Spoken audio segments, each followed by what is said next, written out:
परम शांति, बेहद के बेहद की परम परम महाशांति है, महाशांति।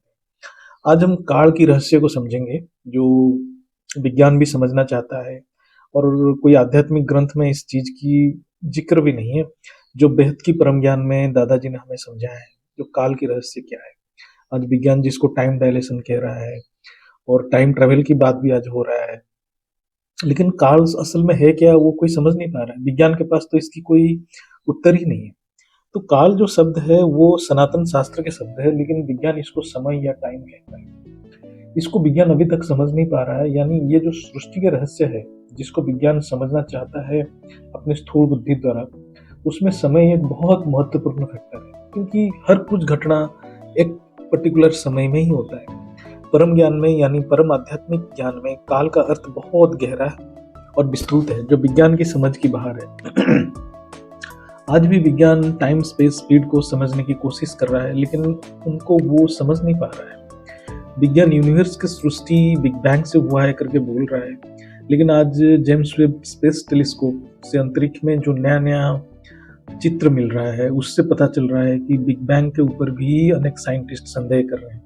लेकिन भौतिक विज्ञान की एक ये प्रोपागेंडा है कि अपनी थ्योरी को सच बताते रहें, जैसे कि उनको पैसा मिलते रहे रिसर्च के लिए। आइंस्टाइन अपने जीवन काल में बहुत कोशिश किए थे कि सृष्टि की रहस्य को समझें। इसके लिए वो ग्रैंड यूनिफिकेशन थ्योरी के ऊपर रिसर्च किया था, लेकिन उनको कोई सफलता नहीं मिला। उनके बाद भी इसके ऊपर रिसर्च चला और आज जो स्ट्रिंग थ्योरी है वो विज्ञान की आज की ग्रैंड यूनिफिकेशन थ्योरी है, जो सृष्टि को समझने के लिए कोशिश कर रहा है। विज्ञान के हिसाब से सृष्टि में 4 प्रकार की फंडामेंटल मौलिक शक्तियां काम कर रहे हैं। एक है इलेक्ट्रोमैग्नेटिक फोर्स, दूसरा है स्ट्रॉन्ग न्यूक्लियर फोर्स, तीसरा है वीक न्यूक्लियर फोर्स, चौथा है ग्रेविटी फोर्स। आइंस्टाइन अपने समय में ये चारों फोर्स को कंबाइन करके एक इक्वेशन लिखना चाहते थे, जिससे सृष्टि के हर इवेंट को समझा जा सके और सृष्टि में क्या होने वाला है उससे प्रिडिक्ट किया जा सके। लेकिन उसमें विज्ञान अभी तक सफल नहीं हुआ है। आइंस्टाइन की जनरल थ्योरी ऑफ रिलेटिविटी जो सिद्धांत 1915 में डिस्कवरी हुआ था, उसके हिसाब से ग्रेविटी फोर्स कैसे काम कर रहा है वो बताया गया है, और टाइम डायलेशन के ऊपर ग्रेविटी की क्या इफेक्ट है वो भी बताया गया है। पहले विज्ञान समझ रहा था कि स्पेस में हर जगह पे समय की गति समान है, लेकिन टाइम डायलेशन से पता चला समय की गति स्पेस में अलग अलग पॉइंट पे अलग है। ये कॉन्सेप्ट विज्ञान को आज से 90 साल पहले पता चला, जबकि हमारा सनातन शास्त्र और पुराण में पहले ही लिखा है समय की गति हर डायमेंशन सृष्टि के हर लेयर पे अलग अलग है। ऐसे पुराण में अनेक घटना है जो टाइम डायलेशन को दर्शाता है। आज के विज्ञान केवल जड़ वस्तु की विज्ञान है, यानी भौतिक विज्ञान है, स्थूल विज्ञान है, जबकि सनातन वेद शास्त्र और आध्यात्म ज्ञान चेतन तत्वों की ज्ञान है। विज्ञान की सोच बहुत लिमिटेड यानी संकीर्ण है, वो केवल स्थूल दृश्यमान वस्तु के ऊपर आधारित है, जबकि परम ज्ञान अदृश्य जगत की ज्ञान है, जो स्थूल चक्षु से दिखा नहीं जा सकता। भौतिक विज्ञान अधूरा है, जबकि परम ज्ञान पूर्ण है। ये सब हम यहाँ चर्चा करेंगे और समझेंगे ये काल यानी समय क्या है, भौतिक विज्ञान से हिसाब से क्या है, वेद शास्त्र के हिसाब से क्या है, और बापूजी के परम ज्ञान के हिसाब से भी क्या है। ये हम 3 प्रकार के ज्ञान की चर्चा करेंगे। एक है भौतिक विज्ञान, दूसरा है वेद शास्त्र के ज्ञान, और अंत में बेहद की परम ज्ञान जो बापूजी ने हमने बताया। पहले विज्ञान के हिसाब से समझते हैं कि टाइम डायलेशन क्या है। 1915 के बाद जनरल थ्योरी ऑफ रिलेटिविटी के सिद्धांत के हिसाब से विज्ञान को पता चला कि समय अपेक्षिक है, रिलेटिव है, यानी सृष्टि में अलग अलग स्थान पे ये अलग अलग है। ये बात 2014 में इंटरस्टेलर करके एक मूवी था, साइंटिफिक फिक्शन मूवी था, जिसमें अच्छे तरह समझाया गया था कि जो कि एक साइंटिफिक फिक्शन था, उसमें ये समझाया गया था कि ये टाइम डायलेशन क्या है। उसमें ये बताया गया था कि समय की गति ग्रेविटी फोर्स के साथ कैसे परिवर्तन हो जाता है। 1905 में आइंस्टाइन के स्पेशल थ्योरी ऑफ रिलेटिविटी के हिसाब से ये पता चला कि समय की प्रवाह मतलब समय की गति वस्तु की स्पीड के ऊपर निर्भर करता है। फिर 2015 में जनरल थ्योरी ऑफ रिलेटिविटी के सिद्धांत के अनुसार ये पता चला कि समय की प्रवाह ग्रेविटी फोर्स के ऊपर निर्भर करता है। लेकिन ग्रेविटी फोर्स क्या है, कैसे अंतरिक्ष में काम करता है, उसके बारे में विज्ञान को अभी तक समझ नहीं है। तो विज्ञान अभी भी टाइम स्पेस स्पीड की कोरिलेशन की सत्यता को जानने के लिए खोज कर ही रहा है। तो उनके लिए ग्रेविटी फोर्स एक रहस्य है, अभी भी रहस्य है, क्योंकि ग्रेविटी फोर्स को समझने के लिए आकाश तत्व को समझना बहुत जरूरी है। इंटरस्टेलर मूवी में दिखाया है कि जैसे जैसे ग्रेविटी फोर्स बढ़ते जाता है, समय की गति यानी फ्लो ऑफ टाइम धीमा होते जाता है, यानी उम्र बढ़ना स्लो हो जाता है। समय की रहस्य ग्रेविटी फोर्स के अंदर छुपा हुआ है, लेकिन विज्ञान ग्रेविटी फोर्स को समझने के लिए मेहनत तो बहुत कर रहा है, लेकिन स्थूल बुद्धि में ग्रेविटी फोर्स एग्जैक्टली कैसे काम कर रहा है उसको समझना असंभव है। विज्ञान आकाश तत्व को समझ नहीं पा रहा है, और आकाश तत्व यानी इथर एलिमेंट है ही नहीं करके विज्ञान बोल रहा है, तो ग्रेविटी फोर्स उनके समझ की बाहर है। विज्ञान हर समय मैथमेटिक्स में प्रूफ खोजता है, यानी स्थूल प्रूफ खोजता है, लेकिन ये तो सूक्ष्म है, इसका स्थूल प्रमाण मिलना असंभव है। समय की कंसेप्ट विज्ञान क्वांटम एंटेंगलमेंट या क्वांटम टेलीपोर्टेशन में मैथमेटिक्स द्वारा समझना चाहता है, लेकिन प्रकृति के नियम स्थूल विज्ञान की सोच के हिसाब से नहीं चलता। आध्यात्मिक विज्ञान तत्व और परम प्रकाश के ऊपर काम करता है, जो कि आज के विज्ञान को पता ही नहीं है। तो अब चर्चा करते हैं कि टाइम डायलेशन की अर्थ क्या है, उसका डेफिनेशन क्या है। ये जो समय की प्रवाह है, समय की गति है, ये भिन्न भिन्न ऑब्जर्वर यानी देखने वाले के लिए अलग अलग होता है। ये जो समय की गति देखने वाले की स्पीड और जिस स्थान में वो देखने वाला है उस स्थान की ग्रेविटी फील्ड के ऊपर निर्भर करता है। ये विज्ञान की बहुत ही महत्वपूर्ण खोज है, जिससे आध्यात्म विज्ञान भी सहमत है। ये टाइम डायलेशन के सिद्धांत के हिसाब से यदि दो ऑब्जर्वर यानी देखने वाला को दो घड़ी दे दें और वो दोनों को अंतरिक्ष में दो अलग अलग स्थान पे भेज दें, तो दोनों घड़ी में जो समय दिखाएगा वो अलग अलग होगा। इसमें ये देखा जाता है जहां पर ऑब्जर्वर बहुत हाई स्पीड यानी लाइट के स्पीड के सादृश्य, मतलब लाइट के स्पीड के कंपैरिजन में गति कर रहा है, वहां समय की गति कंपैरेटिवली धीमा यानी स्लो हो जाता है। जब हम इसको तुलना करते हैं जहां ऑब्जर्वर एक स्थान पर स्थिर है यानी नॉर्मल मूवमेंट कर रहा है, नॉर्मल गति से धरती के ऊपर जा रहा है, ऐसे ही जब ऑब्जर्वर ऐसे कोई स्थान पे है जहां उस प्लैनेट या सृष्टि के ग्रेविटी फोर्स बहुत ज्यादा होता है, तब भी समय की गति स्लो हो जाता है। अर्थात जब कोई मनुष्य या कोई ऑब्जर्वर या कोई देखने वाला हाई स्पीड में गति कर रहा है या ऐसे किसी स्थान पर है जहां ग्रेविटी पावर बहुत ज्यादा है, वहां समय की गति इतना स्लो हो जाता है कि वो मनुष्य की एज यानी उम्र बढ़ता ही नहीं है। जब हम उसको कंपेयर करते हैं कि कोई मनुष्य धरती के ऊपर है, अर्थात जब धरती पे 10 साल बीत चुका होगा, कोई मनुष्य का उम्र 10 साल हो चुका होगा, 10 साल बढ़ चुका होगा, तो अंतरिक्ष में जो जहाँ पर ग्रेविटी फोर्स बहुत ज्यादा है या बहुत स्पीड पे वो गति कर रहा है, वहां से 2 साल बीता होगा। तो ये जो धरती के ऊपर 10 साल के समय अन्य हायर डायमेंशन या अन्य प्लैनेट में 2 साल हो जाना, इसको टाइम डायलेशन कहते हैं। ये जो डिफरेंस ऑफ टाइम है, एक जगह पे 10 साल है तो एक जगह पे 2 साल है, तो ये समय की गति एक जगह पे स्पीड पे चल रहा है, एक जगह पे स्लो चल रहा है, दो घड़ी में दो अलग अलग समय रिकॉर्ड हो रहा है, यही टाइम डायलेशन है। जैसे कोई मनुष्य आत्मा हायर डायमेंशन में गया तो उसकी बुढ़ापा जल्द नहीं आएगा, जबकि धरती के ऊपर बुढ़ापा बहुत जल्द आ जाएगा। इसका सबसे बड़ा पुराण में उदाहरण है जो ब्रह्मलोक में हम चार ब्रह्मा के 4 पुत्र की बात करते हैं जो अभी भी छोटे, जैसे सनक, सनकादिक, सनंदन, सनातन, ये 4 अभी भी छोटे बच्चे बन के घूमते हैं, क्योंकि वहां ग्रेविटी फोर्स इतना ज्यादा है ब्रह्मलोक में धरती के ऊपर से, तो धरती में उम्र बढ़ता जाता है, लेकिन वहां उम्र होता ही नहीं है, बहुत कम बढ़ता है, धीरे धीरे बढ़ता है समय, लेकिन ग्रेविटी फोर्स ज्यादा है, तो इसलिए वो अभी भी छोटे बच्चे बन के घूमते हैं। तो ये भागवत कथा है, इसमें भी टाइम डायलेशन की ये एक एग्जाम्पल है। विज्ञान की एक महत्वपूर्ण खोज है जो कि ये बतलाया है कि सृष्टि में एक से अधिक डायमेंशन यानी एकाधिक लोग है। विज्ञान एक ही फैक्टर को कांस्टेंट मान रहा है, वो है लाइट की स्पीड, जो कि 3 लाख किलोमीटर पर सेकंड है, और सब कुछ परिवर्तन हो रहा है। विज्ञान एक विज्ञान की एक जो ये जो जनरल थ्योरी ऑफ रिलेटिविटी और जो स्पेशल थ्योरी ऑफ रिलेटिविटी में एक फॉर्मूला है, रिलेटिविस्टिक फॉर्मूला कहते हैं, जिसके हिसाब से यदि कोई वस्तु लाइट के स्पीड में गति करेगा तो उसके लिए समय रुक जाएगा। तो विज्ञान के पास जो टाइम डायलेशन की प्रूफ है वो हम अभी चर्चा करेंगे। सो दैट जो टाइम डायलेशन को हम अच्छे तरह समझ सके, जो हम विजुअलाइज कर सकें जो है क्या टाइम डायलेशन।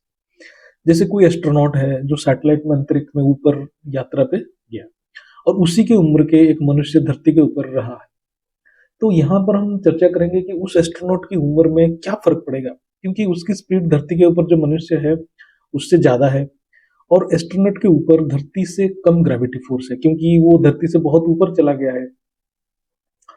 तो हम इसको देखें तो जो सैटेलाइट है धरती से लगभग 20,000 किलोमीटर ऊपर घूमता है और उसकी स्पीड लगभग 14,000 किलोमीटर पर आवर है। तो इसको हम कंपेयर करें लाइट के स्पीड के हिसाब से, इसका स्पीड तो कुछ भी नहीं है, क्योंकि लाइट की स्पीड 3 लाख किलोमीटर पर सेकेंड है, ये तो 14,000 किलोमीटर पर आवर है। तो मतलब पर सेकंड देखें तो ये हार्डली 2-3 किलोमीटर होगा, 4 किलोमीटर होगा। तो यहाँ दो फैक्टर आ गया, तो जो समय के ऊपर प्रभाव डाल रहा है, एक है स्पीड जो समय की गति को धीमा करेगा, बहुत स्पीड होना चाहिए, ये स्पीड इतना होना चाहिए कि लाइट के स्पीड के साथ हम कंपेयर कर सकें, यानी लाइट का आधा स्पीड होना चाहिए या लाइट का 1/4 स्पीड होना चाहिए। लेकिन यहाँ तो लाइट के स्पीड के साथ हम इस स्पीड को कंपेयर ही नहीं कर सकते, लाइट का स्पीड से बहुत कम है, 3 लाख किलोमीटर पर सेकंड के हिसाब से यहाँ 4 किलोमीटर पर सेकंड के आसपास है। तो यहाँ स्पीड बहुत कम है, तो ग्रेविटी का जो ग्रेविटी का जो इफेक्ट है यहाँ ज्यादा काम करेगा, यानी स्पीड जो समय की गति को धीमा करेगा। ये यहाँ स्पीड जो है 14,000 है, तो थोड़ा सा तो उसका जो समय की गति के ऊपर बहुत माइनर इफेक्ट करेगा, लेकिन 20,000 किलोमीटर के ऊपर जो धरती का ग्रेविटी फोर्स बहुत कम हो जाता है, तो ग्रेविटी यहाँ समय की गति को बढ़ाएगा। यहाँ जो ग्रेविटी जो है क्योंकि बहुत कम हो जाता है तो समय की गति को बढ़ा देगा। तो यानी यह समय की गति दोनों के नेट इफेक्ट के ऊपर डिपेंड करेगा। प्रैक्टिकली यह देखा गया कि एस्ट्रोनॉट की स्पीड लाइट के स्पीड से बहुत कम है, इसलिए इसकी प्रभाव समय की गति के ऊपर ज्यादा नहीं है, लेकिन धरती की ग्रेविटी की प्रभाव 20,000 किलोमीटर ऊपर बहुत कम हो जाता है तो समय की गति को बढ़ाएगा। विज्ञान ने यह देखा कि एस्ट्रोनॉट की उम्र धरती के मनुष्य की उम्र के तुलना में 7 माइक्रोसेकंड पर डे ज्यादा होता है अर्थात उसकी उम्र ज्यादा होगा क्योंकि वहां समय ज्यादा स्पीड में चलेगा धरती के ऊपर से, क्योंकि वहां ग्रेविटी फोर्स कम हो जाता है। अतः धरती पे उम्र कम बढ़ेगा और एस्ट्रोनॉट की उम्र ज्यादा बढ़ेगा। यहाँ जो एग्जाम्पल हम दे रहे हैं, लेकिन उसकी स्पीड बहुत ज्यादा है, रॉकेट की स्पीड जो मतलब एस्ट्रोनॉट की स्पीड बहुत ज्यादा है, तो वो भी वहां उसका समय उम्र कम हो जाएगा। तो ये भी इंटरस्टेलर में दिखाया है, वो भी हम समझेंगे। तो इतना कम है, यहाँ टाइम डायलेशन 7 माइक्रोसेकंड है, मतलब इतना कम है। इस डिफरेंस को मेजर करने के लिए भी साधारण घड़ी से मेजर नहीं कर सकते हैं, उसको एटॉमिक क्लॉक के हिसाब से हम ये माइक्रोसेकंड को मेजर कर सकते हैं। लेकिन एक बात तो है, विज्ञान इस बात को जान चुका है, समय अपेक्षिक है और अंतरिक्ष में ये हर जगह पे चेंज हो रहा है और स्पीड और ग्रेविटी फील्ड के हिसाब से समय की गति हर डायमेंशन में, सृष्टि के हर लेयर में बदलता रहता है। आज जो हम जीपीएस टेक्नोलॉजी देख रहे हैं उससे भी ये टाइम डायलेशन की करेक्शन है। मतलब हम जो मोबाइल में जीपीएस में एक सही जगह पे सही समय पे पहुंच रहे हैं, यहाँ भी टाइम डायलेशन का करेक्शन फैक्टर लगाया गया है, नहीं तो हम जीपीएस काम ही नहीं करेगा एक्यूरेटली, क्योंकि जो जीपीएस जो है ये सैटेलाइट के साथ सिंक्रोनाइज हो रहा है, तो सैटेलाइट में जो समय है नीचे जो समय है इन दोनों में डिफरेंस है, तो इसको हम करेक्शन कर किया जाता है तभी जीपीएस ठीक काम करता है। तो विज्ञान तो मदद तो कर रहा है, विज्ञान में टेक्नोलॉजी भी इंप्रूव हो रहा है, लेकिन विज्ञान को सत्य पता नहीं। इंटरस्टेलर मूवी के ऊपर आते हैं। इंटरस्टेलर मूवी में इस बात को अच्छी तरह समझाया गया है। वो मूवी में एक घटना दिखाया है कि एस्ट्रोनॉट एक डिस्टेंट प्लैनेट में जाते हैं जो कि दूसरे गैलेक्सी में है, जिसका नाम मिलर प्लैनेट है। वो एस्ट्रोनॉट मिलर प्लैनेट में कुछ ही समय बिताया, लेकिन धरती पे जब वो अपने बेटी से कांटेक्ट किया तो पता चला कि उसकी उम्र तो बहुत बढ़ चुकी है। उस मूवी में बताया कि मिलर प्लैनेट में 1 घंटा धरती के ऊपर 7 साल है। ये एक बहुत बड़ा टाइम डायलेशन के एग्जाम्पल है। जो मिलर प्लैनेट है ये गारगंटुआ नामक एक सुपरमासिक ब्लैक होल के नजदीक है। तो उस प्लैनेट में इस सुपरमासिक ब्लैक होल के प्रभाव से ग्रेविटी के इफेक्ट बहुत ज्यादा था। तो इतना ज्यादा ग्रेविटी फोर्स था कि वो समय की गति को अत्यधिक धीमा कर दिया था। अत्यधिक धीमा कर दिया था। समय की गति इतना स्लो हो गया कि इस मिलर प्लैनेट जब 1 घंटा, मतलब मिलर प्लैनेट में 1 घंटा बीत रहा है, तो धरती के ऊपर 7 साल बीत चुका है।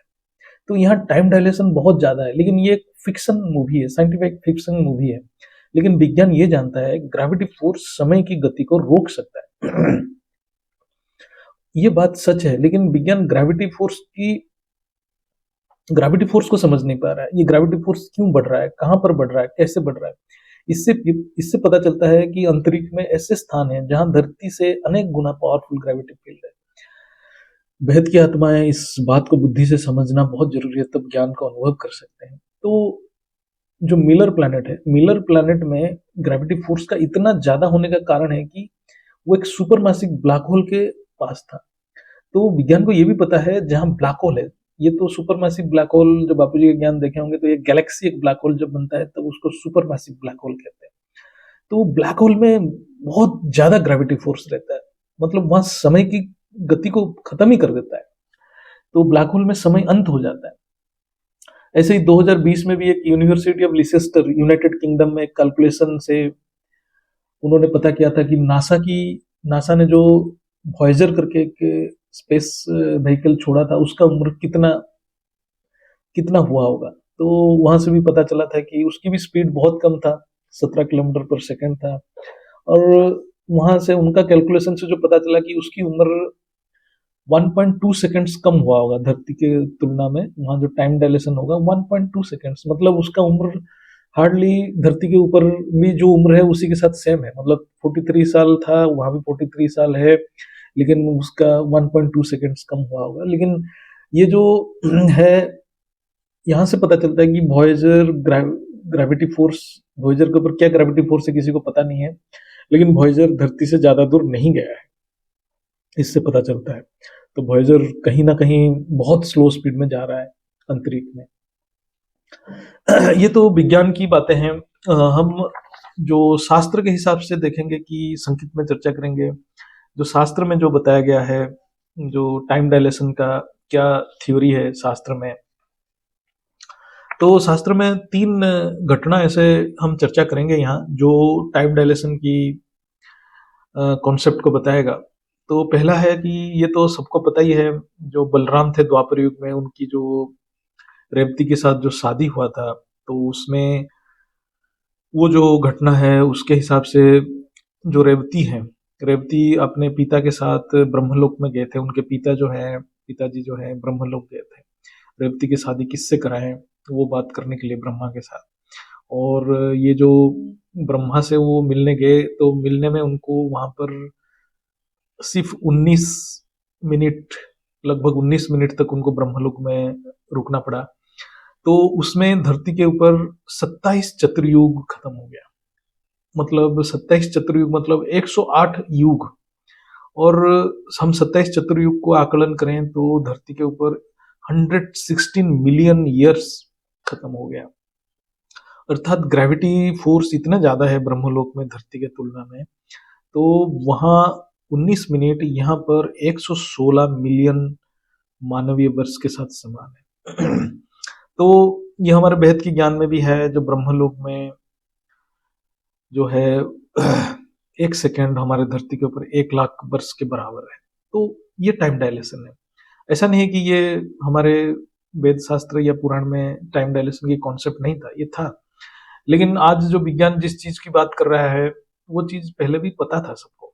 फिर हम दूसरे एक उदाहरण लेते हैं, जो वृंदावन में श्री कृष्ण के साथ जब ब्रह्मा जी ने जब श्री कृष्ण को टेस्ट करने के लिए आए थे, उनकी परीक्षा लेने आए थे, तब वो जो घटना हुआ था, तो उसमें ऐसा था कि श्री कृष्ण सिर्फ उस टाइम 6-7 साल के थे। वृंदावन में वो अपने दोस्तों के साथ खेल रहे थे, भद्रा, सुबल, श्रीदाम, विशाल के साथ खेल रहे थे, और अपने जो गाय बछड़े के साथ वो वृंदावन में क्रीड़ा में रत थे।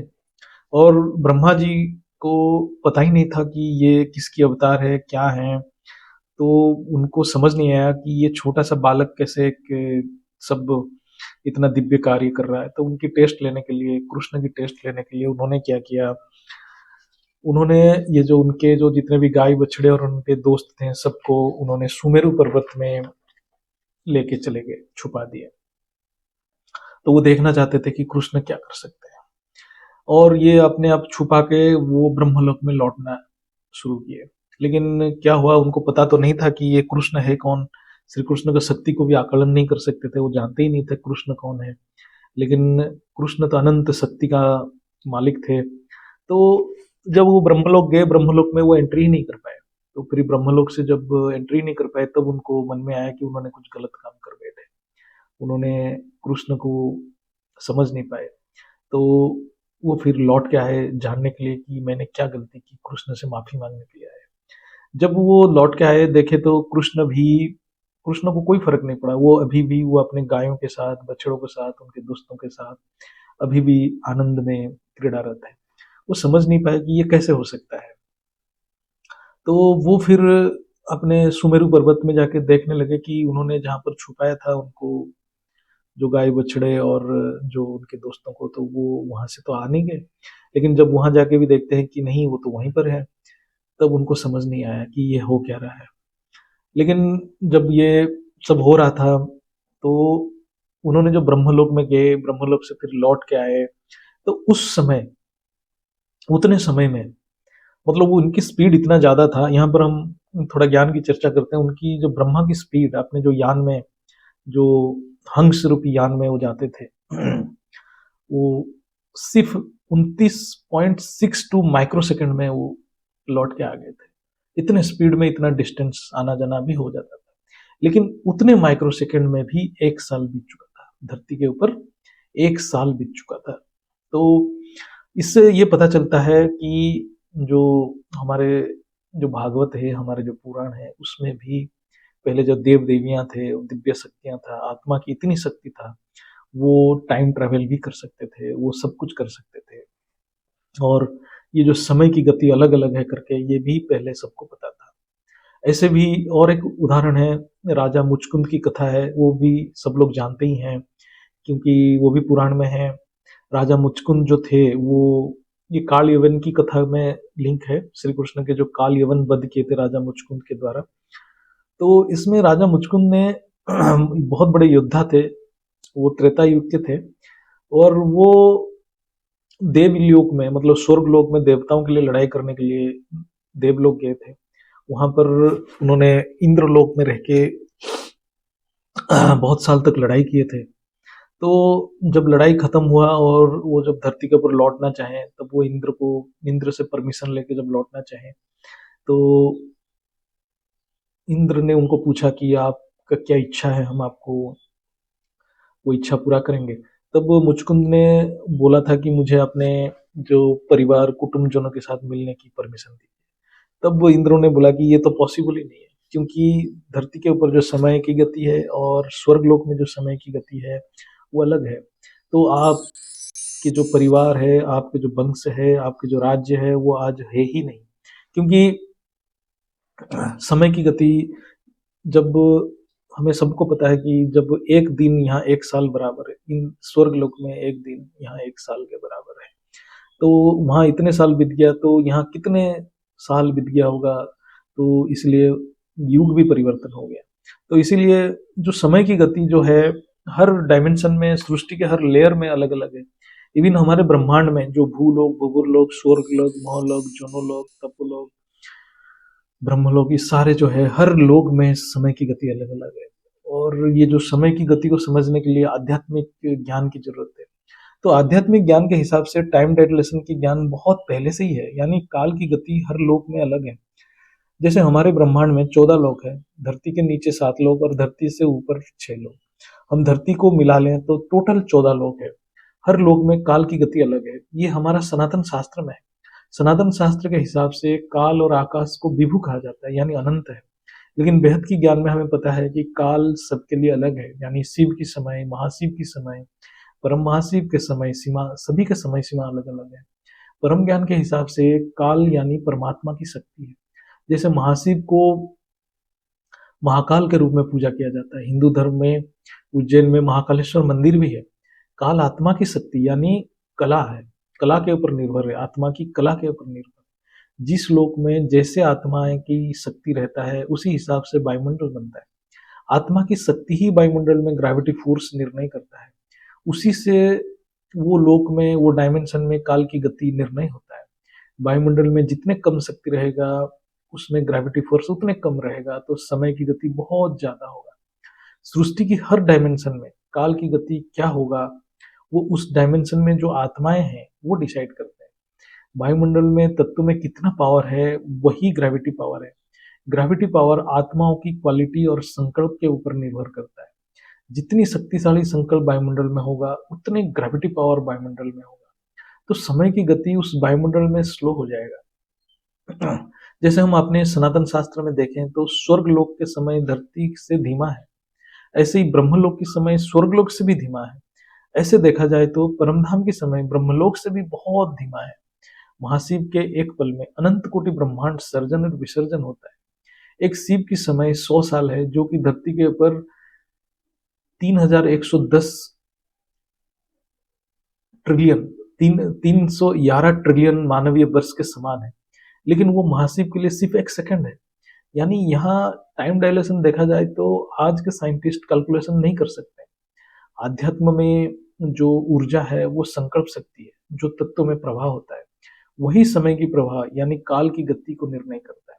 संकल्प शक्ति आकाश तत्व में काम करता है, या महाआकाश तत्व या परम महाआकाश तत्व में काम करता है, फिर धीरे धीरे उसके प्रभाव स्थूल तत्व में आता है। विज्ञान के लिए ये सब अदृश्य जगत है, ना वो आत्मा को जानता है, ना संकल्प शक्ति को विज्ञान जान पाया है। जो प्रकृति के संचालक है, प्रकृति उसी से चलता है, चैतन्य शक्ति और संकल्प शक्ति से। विज्ञान जो electron, proton, photon, boson, particle की बात कर रहा है, ये सब स्थूल वस्तु है। तत्व इससे भी अति सूक्ष्म है, तत्व सिर्फ ऊर्जा है, आकाश तत्व और भी सूक्ष्म है। तो विज्ञान के पास ऐसा कोई इंस्ट्रूमेंट नहीं है जिससे वो आकाश तत्व में जो संकल्प की ऊर्जा है उसको जान सके। जिसको हम फिजिक्स कह रहे हैं, ये असल में जड़ की ज्ञान है, जड़ वस्तु की ज्ञान है, यानी स्थूल वस्तु की ज्ञान है जो तत्वों से बना है। लेकिन वो वस्तु के अंदर जो ऊर्जा है वो समझना विज्ञान से परे है। विज्ञान को कुछ पूछो कि बोसन के अंदर जो ऊर्जा है वो कहाँ से आया है, वो विज्ञान बता नहीं सकता। तो विज्ञान जो फंडामेंटल फोर्सेस की बात कर रहा है वो कहाँ से आया, क्या वो शून्य से आया? विज्ञान के हिसाब से बिग बैंग के स्टार्टिंग में, जिसको विज्ञान सिंगुलरिटी कहता है, उसको शून्य स्थिति कहता है, और शून्य से ही सब कुछ आया है और अपने आप ये सब बनता गया as a matter of chance. विज्ञान के पास चैतन्य शक्ति की कोई ज्ञान नहीं है। विज्ञान पूरा मनुष्य समाज को गुमराह करके रखा है, क्योंकि वो अपने स्थूल बुद्धि से जो लिमिटेड समझ है उसी के हिसाब से बातें कर रहा है। जब तक आत्मा परमात्मा की ज्ञान नहीं होगा तब तक परम सत्य पता नहीं चलेगा। 1887 में एक माइकलसन मोरले एक्सपेरिमेंट हुआ था, जो विज्ञान में ये पता चला, विज्ञान ने ये प्रूफ किया कि ईथर एलिमेंट यानी आकाश तत्व बोल के कुछ है ही नहीं अंतरिक्ष में। और हर चीज को वो मैथमेटिक्स के द्वारा समझना चाहा, लेकिन प्रकृति संकल्प से चलता है, किसी मैथमेटिक्स से नहीं चलता है। तत्व अपने जगह पे कार्यरत है, तत्व अपने हिसाब से काम करता है, संकल्प शक्ति से काम करता है। 2015 में जो जनरल थ्योरी ऑफ रिलेटिविटी के सिद्धांत की उद्घाटन हुआ, वो भी अधूरा ज्ञान है। ऐसे ही क्वांटम थ्योरी विज्ञान की एक इमेजिनेशन है, उससे कुछ भी सत्यता की पता नहीं चलेगा। अब तक विज्ञान केवल स्थूल जगत में फंसा पड़ा है। विज्ञान की बिग बैंग थ्योरी सबसे बड़ा फ्रॉड है। जिस सिद्धांत के हिसाब से विज्ञान ये बोल रहा है कि हमारे यूनिवर्स की क्रिएशन हुआ है, उसकी सत्यता किसी को पता नहीं आज। और आज जेम्स वेब टेलीस्कोप में जो फोटो आ रहा है, जो चित्र आ रहा है, उससे उनको अपने बिग बैंग थ्योरी पे ही डाउट होने लगा है। विज्ञान एक नास्तिक ज्ञान है। शास्त्र के हिसाब से भौतिक विज्ञान एक संपूर्ण नास्तिक ज्ञान है, क्योंकि भौतिक जगत ही उनकी सृष्टि है। उनके लिए सृष्टि का मतलब है कार्बन, हाइड्रोजन, नाइट्रोजन, ऑक्सीजन, यही सब है। विज्ञान की सोच की दिशा सही नहीं है। वो बहुत डीप थिंकिंग कर रहे हैं, बेहद पैसा खर्चा कर रहे हैं, लेकिन करेक्ट थिंकिंग नहीं है, उनकी दिशा सही नहीं है। जब तक विज्ञान तत्वों को नहीं समझेगा, परम तत्व को नहीं समझेगा, वो थ्योरी के बाद एक थ्योरी निकालते रहेगा, लेकिन उनको सत्यता समझ में नहीं आएगा। जैसे वेद शास्त्र में परमात्मा की खोज की बात किया जाता है, और कुछ कभी कभी जब ऋषि मुनि को कोई बात समझ नहीं आता है तो वो नेति नेति कहते हैं, अर्थात उनको जो समझ में नहीं आता बोलते हैं वो नियति है। ऐसे विज्ञान में जब कुछ समझ नहीं आता है तो क्वांटम फिजिक्स कहते हैं, क्वांटम की बात करते हैं, क्योंकि क्वांटम कोई किसी को समझ नहीं आता है, तो सबको कंफ्यूज करके रखा है। और क्वांटम थ्योरी में वो कुछ मैथमेटिक्स के इक्वेशन बना देते हैं और एक नया सिद्धांत बना देते हैं, फिर बाद में पता चलता है ये थ्योरी भी गलत है। विज्ञान आज अंधकार में है। जब तक आध्यात्म यानी आत्मा परमात्मा की रिसर्च नहीं होगा, तब तक विज्ञान परम सत्य को जान ही नहीं पाएगा। विज्ञान के लिए स्पेस एक वैक्यूम यानी वैक्यूम है, और स्पेस बेंड भी हो जाता है और लाइट भी बेंड होता है। स्पेस में इलेक्ट्रोमैग्नेटिक रेडिएशन, ग्रेविटेशन वेव अपने आप ट्रैवल कर रहा है। सब कुछ वैक्यूम में है। अनंत कोटि गैलेक्सी, सोलर सिस्टम सभी वैक्यूम में अपने आप बिग बैंग से क्रिएट हो रहा है और ब्लैक होल बन रहे हैं। हमारे यूनिवर्स की उम्र 13.8 बिलियन ईयर्स है, लेकिन अभी तक क्लैरिटी नहीं है कि पहली गैलेक्सी कब तक बना है। तो विज्ञान बहुत अधूरा ज्ञान पे चल रहा है, और जेम्स वेब स्पेस टेलीस्कोप से जो चित्र आ रहे हैं वो सबको कंफ्यूज करके रखा है। क्योंकि वो जो सोच रहे थे कि इसकी जो हमारे गैलेक्सी की एज इतना होना चाहिए, वो पता चल रहा है कि उससे पहले भी बहुत गैलेक्सी है। बिग बैंग थियोरी अनेक कारणों से गलत है। ऐसे भी बिग बैंग होने की कोई फुल प्रूफ एविडेंस भी नहीं है। कोई नहीं पता, किसी को पता नहीं हुआ क्या था। तो जैसे आज तक किसी ने फोटोन को भी नहीं देखा है, ऐसे बिग बैंग भी ऐसे ही एक मतलब क्या बोलते हैं, एक इमेजिनेशन है। तो हम इसमें थोड़ा सा चर्चा करते हैं, जो बिग बैंग में है क्या। बिग बैंग, जिस कंडीशन में बिग बैंग स्टार्ट हुआ था, उसको विज्ञान जो साइंटिस्ट है वो देखे, सोचे।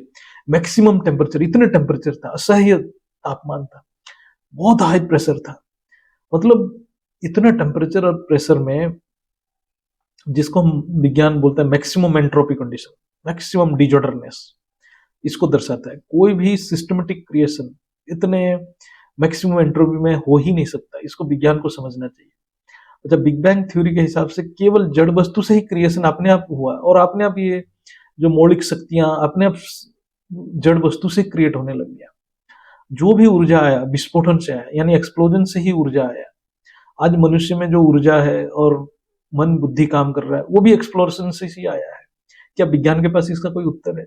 और ये जो मौलिक शक्तियां हैं, जो 4 फंडामेंटल फोर्सेस है, ये भी एक्सप्लोजन से आया। ऐसा कभी हो सकता है क्या? तो इसका मतलब धरती के ऊपर कहीं एक्सप्लोजन हो रहा है, इसका मतलब वहां भी कुछ क्रिएशन का चांस है क्या? तो विज्ञान बहुत ही अंधकारमय स्थिति में है। यानी विज्ञान अपनी अहंकार में परमात्मा को भूल गया है, और परम सत्य को जानने की कोशिश भी नहीं कर रहा है, या उसके बारे में सोच भी नहीं रहा है। असल में विज्ञान वो है जो हमारे अध्यात्म में, विज्ञान वो है जो अपरिवर्तनीय है, जो चेतन है, जो परम प्रकाश है। लेकिन आज की विज्ञान, जो भौतिक विज्ञान है, वो रोज नया नया इक्वेशन बना रहा है, रोज नया नया सिद्धांत बना रहा है। आज की विज्ञान की सबसे बड़ी गलती है आकाश तत्व के अस्तित्व को नाकार करना। लेकिन उनको ये प्रूफ मिल रहा है कि अंतरिक्ष में अनेक अदृश्य शक्ति काम कर रहा है, जो उनकी इंस्ट्रूमेंट ना डिटेक्ट कर पा रहा है, ना विज्ञान को उसके नियम भी पता चल रहा है। जैसे अंतरिक्ष में ये जो अनंत कोटि गैलेक्सी, सोलर सिस्टम वो है, वो कैसे क्रिएट हो रहे हैं, कितने हाई स्पीड में एक पर्टिकुलर ऑर्बिट में घूम रहे हैं। अंतरिक्ष में लाइट अपनी कैसे बैंड होके एक जगह से दूसरी जगह पहुंच रहे हैं। इतने बड़े बड़े गैलेक्सी कैसे बन रहा है? इसलिए विज्ञान बोल रहा है कि अंतरिक्ष में कोई डार्क एनर्जी है, कोई डार्क मैटर है, जिससे ये गैलेक्सी बन रहा है, और डार्क एनर्जी है जिससे ये गैलेक्सी हाई स्पीड में घूम रहे हैं।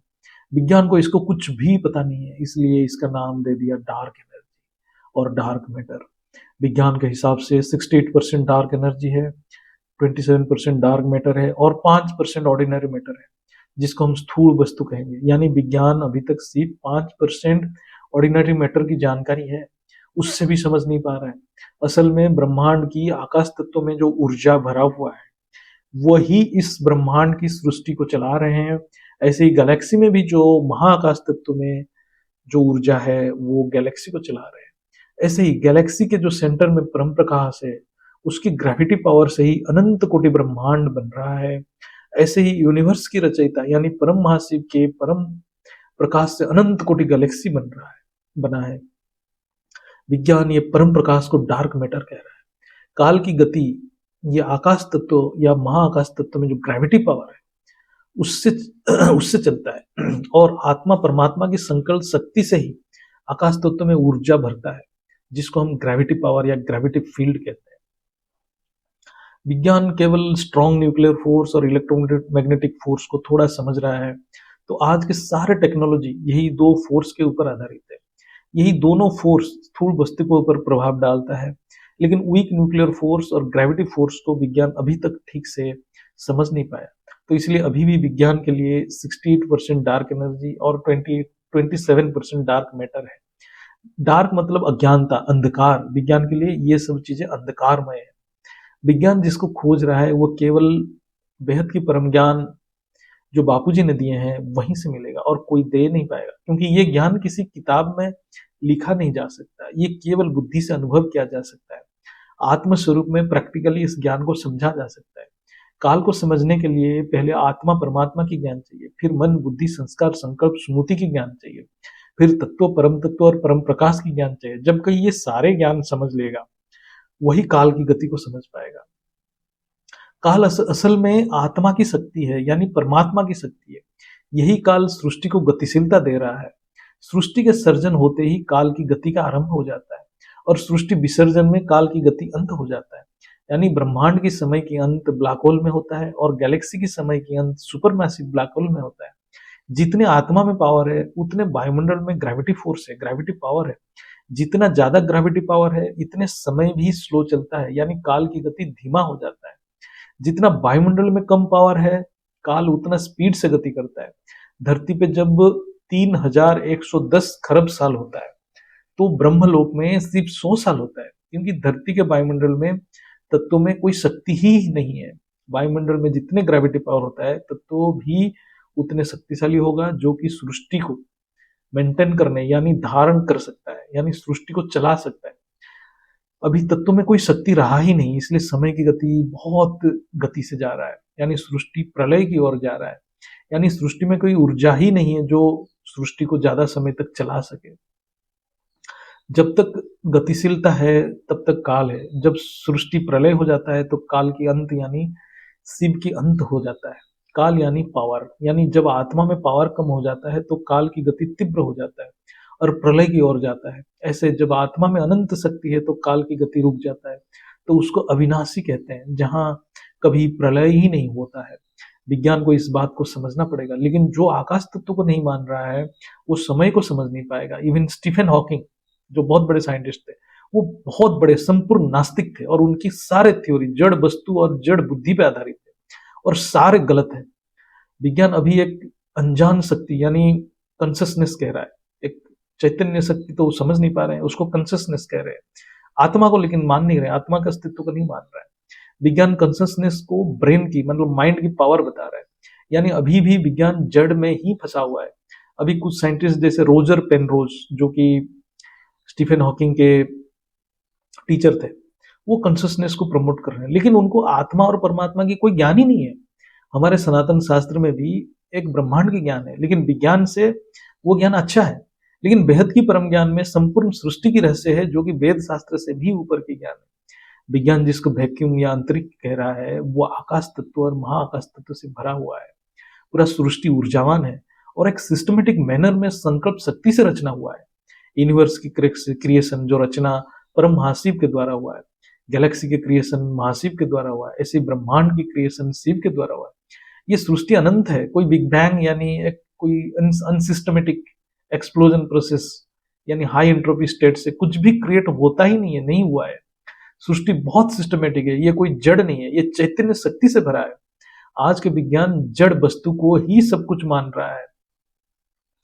तो अभी तो हम काल की तो चर्चा काफी कर लिया, अभी कुछ शॉर्टकट आंसर्स दे देते हैं जिससे हम ये सारे चीज संक्षिप्त पे समराइज हो जाएगा। काल की वास्तविक अर्थ क्या है? परमात्मा की शक्ति या आत्मा की शक्ति जो कि कला से जाना जाता है वही काल ही है। परमात्मा या आत्मा में जितने शक्ति है उसी के हिसाब से उस आत्मा या परमात्मा की समय सीमा निर्धारित होता है। इस समय को काल कहा जाता है। लेकिन काल जड़ है यानी परिवर्तनशील है, वो प्रकृति के अंश है, वो अपने आप कुछ नहीं कर सकती है। जो भी काल की गति वो चेतन आत्मा की शक्ति से ही हो रहा है, संकल्प शक्ति से ही चल रहा है। क्या समय भ्रम है? नहीं, समय भ्रम नहीं है। वो उतना ही वास्तविक है जितना चेतन शक्ति है, यानी जो भी अस्तित्व में है वो वास्तविक है, लेकिन जो प्रकृति के अंश है वो परिवर्तनशील है। यानी काल अपने आप कुछ संकल्प नहीं कर सकता, लेकिन आत्माओं के संकल्प से काल की गति की परिवर्तन हो सकता है। विज्ञान समय को कैसे देखता है? विज्ञान समय को अभी तक समझ नहीं पाया। विज्ञान के लिए समय की सबसे बड़ा नंबर है 13.8 बिलियन ईयर्स, जो कि इस यूनिवर्स की उम्र है, यानी उससे पहले समय था ही नहीं। विज्ञान टाइम को एक मैथमेटिकल टर्म मानता है, उसकी वास्तविक अर्थ और सृष्टि के साथ समय की क्या संबंध है, वो विज्ञान समझ ही नहीं पाया। जब तक आत्मिक शक्ति या चेतन शक्ति को विज्ञान नहीं जानता, तो उसको समय की वास्तविकता पता ही नहीं चलेगा।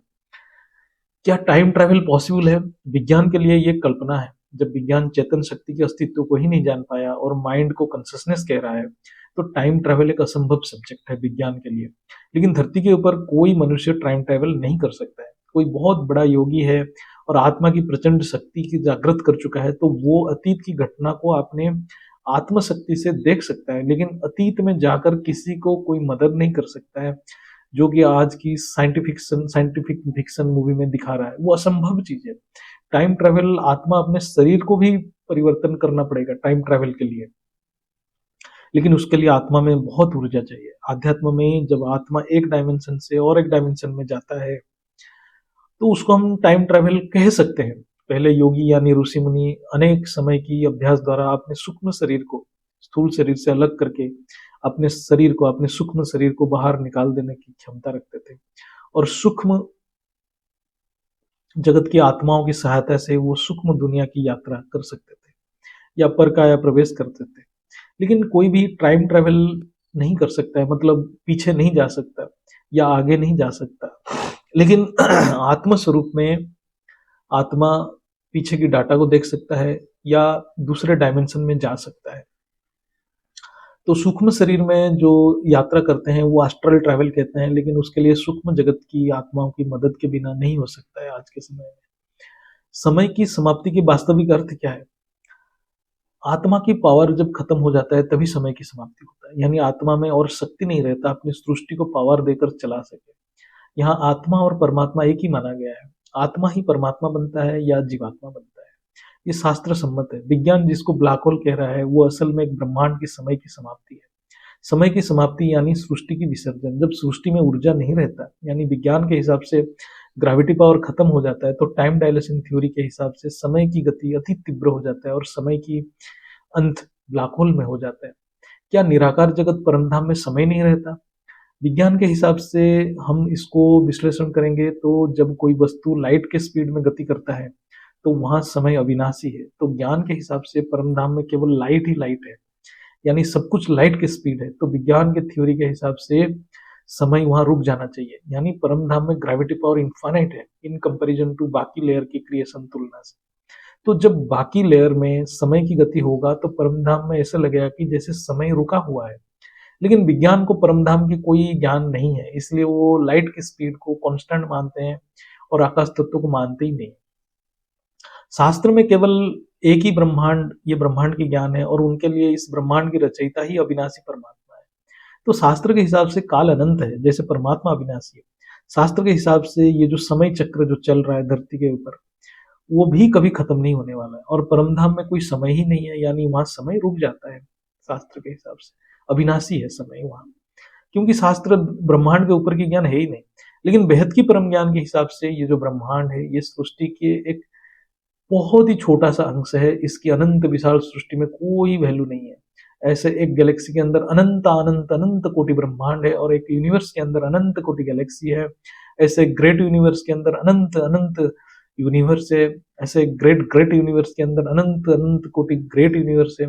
अतः सृष्टि इतनी विशाल है, अनंत कोटि यूनिवर्स, मतलब G17 तक यूनिवर्स। जैसे हम ग्रेट यूनिवर्स को G1 कहेंगे, ग्रेट ग्रेट यूनिवर्स को G2 कहेंगे, ऐसे 17 बार ग्रेट ग्रेट बोलेंगे तो G17 तक यूनिवर्स, अनंत अनंत G17 यूनिवर्स एक मल्टीवर्स के अंदर है।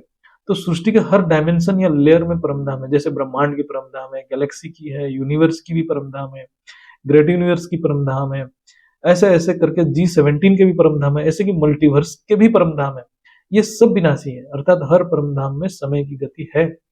लेकिन टाइम डायलेशन की थ्योरी के हिसाब से ब्रह्मांड की परमधाम की समय की गति गैलेक्सी के परमधाम की समय से परमधाम के समय से ज्यादा ही होगा। ऐसे ही मतलब हर परमधाम में जाएंगे, ऊपर की ओर जाएंगे तो समय की गति कम मिलेगा, और ब्रह्मांड में बहुत ज्यादा मिलेगा, ब्रह्मांड की परमधाम। तो समय अपेक्षिक है, रिलेटिव है। तो वो लाइट के स्पीड के हिसाब से हर सृष्टि के डायमेंशन में समय की गति अलग अलग रहता है। तो बेहद की परम ज्ञान के हिसाब से लाइट की स्पीड भी हर डायमेंशन में अलग है। तो वो भी ग्रेविटी पावर के ऊपर डिपेंड करता है, लाइट की स्पीड। जैसे विज्ञान बोल रहा है स्पीड कांस्टेंट है, लेकिन यहाँ है नहीं। लाइट की स्पीड हर डायमेंशन में अलग है, उसके ग्रेविटी पावर के हिसाब से चलता है। जितना ज्यादा ग्रेविटी पावर है उतना लाइट की स्पीड है। आत्मा में जितनी शक्ति है, जितने ग्रेविटी पावर है, उतने लाइट की स्पीड है। इसलिए बेहद की सृष्टि में समय केवल बेहद की परमधाम में ही रुक गया है, जो केवल अलमाइटी ऑथोरिटी को पता है, या आत्म स्वरूप में बेहद की आत्मा अनुभव कर सकते हैं। ये भी लंबे समय का पुरुषार्थ चाहिए। ये बहुत प्रैक्टिकल ज्ञान है, और ये ज्ञान आध्यात्मिक है, मन बुद्धि संस्कार के ऊपर ज्ञान है। आत्म ज्ञान है। ये ज्ञान बहुत गहरा ज्ञान है, और ये सिर्फ परमपिता परमात्मा दे सकते हैं। इस ज्ञान को समझने के लिए वेद और विज्ञान की समझ होने से अच्छा अनुभूति होगा। बेहद की परम ज्ञान जो बापूजी ने दिए हैं, उसको समझना और अनुभूति करना एक स्पिरिचुअल जर्नी है। हाई लेवल की स्पिरिचुअल जर्नी है। केवल हाई क्वालिटी आत्मा, बहुत ही उच्च कैटेगरी की आत्मा इस ज्ञान में प्रवेश कर सकते हैं। परम शांति, बेहद के बेहद की परम परम परम महाशांति, महाशांति।